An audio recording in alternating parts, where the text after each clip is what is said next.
La fe católica restablecida. Capítulo número 16, quinta y última parte.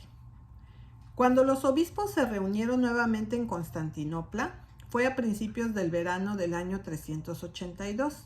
Allí se recibió otra carta de un consejo que acababa de ser celebrado bajo la presidencia de Ambrosio, en Milán, pidiendo que asistieran a un concilio general en Roma.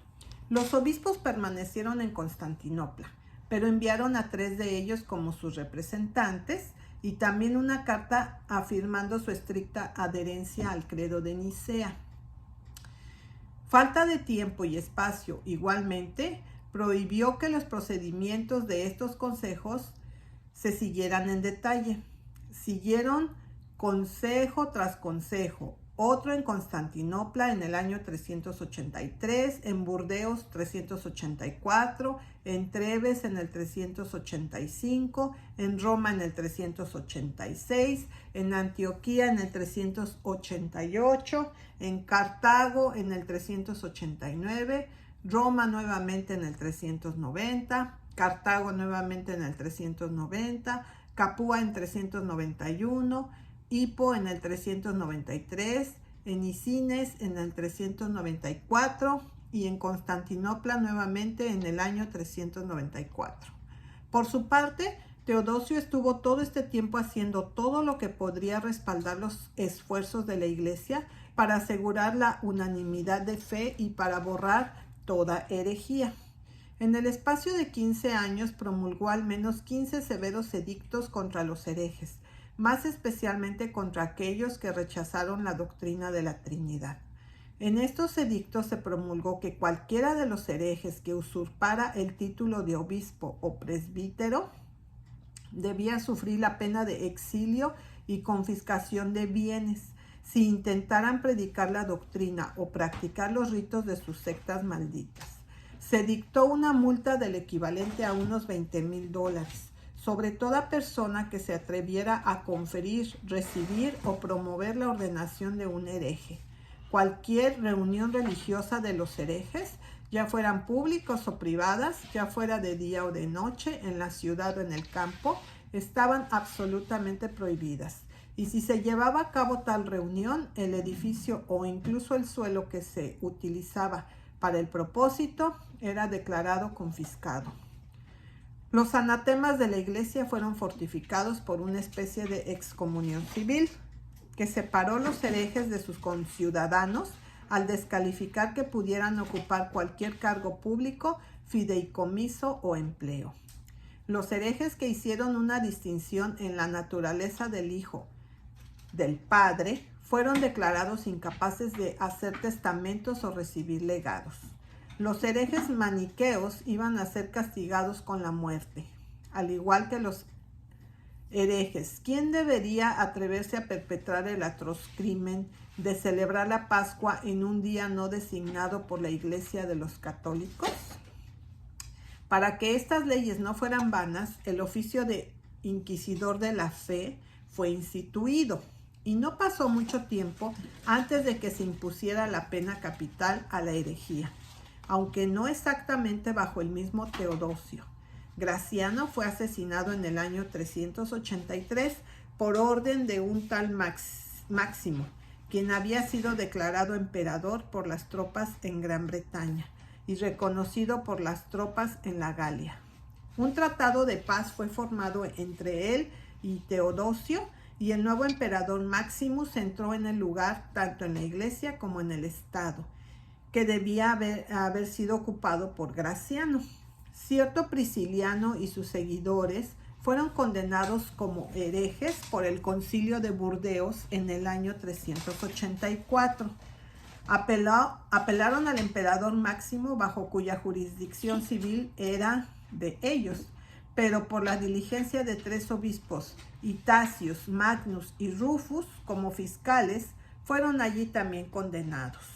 Prisciliano mismo, 2 presbíteros, 2 diáconos, Latronian, un poeta, y Eurosia, la viuda de un orador de Burdeos, 7 en total fueron decapitados, mientras que otros fueron desterrados. Entonces, la unión de la Iglesia y el Estado, La vestimenta de la iglesia con poder civil dio su fruto inevitable. Es verdad que hubo algunos obispos que condenaron la ejecución de los priscilianistas, pero los demás lo justificaron plenamente.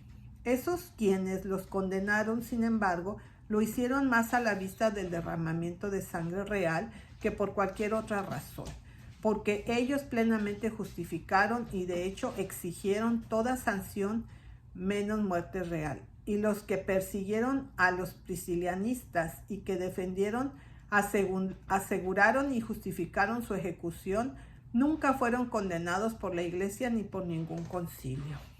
De hecho, su curso fue aprobado por un consejo, porque el Sínodo de Treves en el 385 sancionó la conducta de Itacius, que era el fiscal jefe del caso.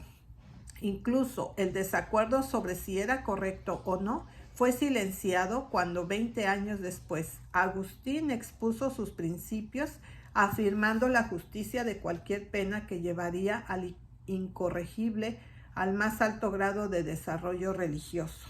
Y el asunto fue completamente dejado en paz para siempre, cuando en el año 447 Leo, obispo de Roma, justificó la ejecución de Prisciliano y sus socios herejes y declaró la justicia de la pena de muerte por herejía. Al restablecer la unidad de la fe católica, Teodosio no limitó su atención a los profesores de cristianismo solamente. En su edicto original se recordará que todos sus súbditos deberían ser cristianos católicos.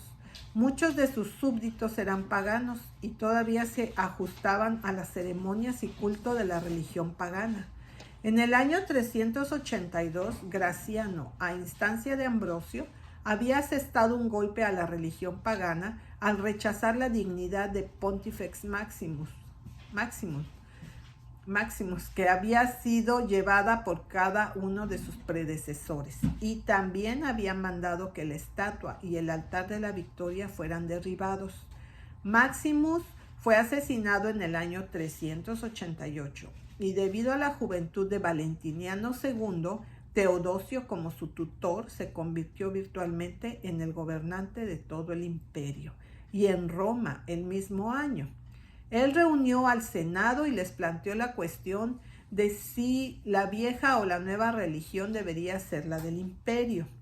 Por la influencia imperial, la mayoría del Senado, como en los concilios de la Iglesia, adoptó la voluntad del emperador y las mismas leyes que se habían publicado originalmente en las provincias del este se aplicaron tras la derrota de Maximus en toda la extensión del imperio occidental.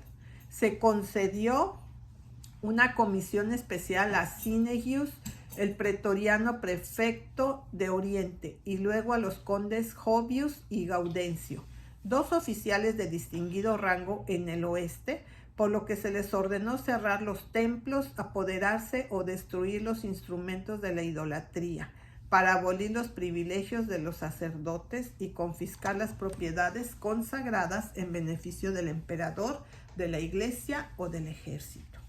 Así se estableció finalmente la fe católica como la del Imperio Romano. Así fue ese imperio convertido y así se convirtió la Roma pagana en la Roma papal.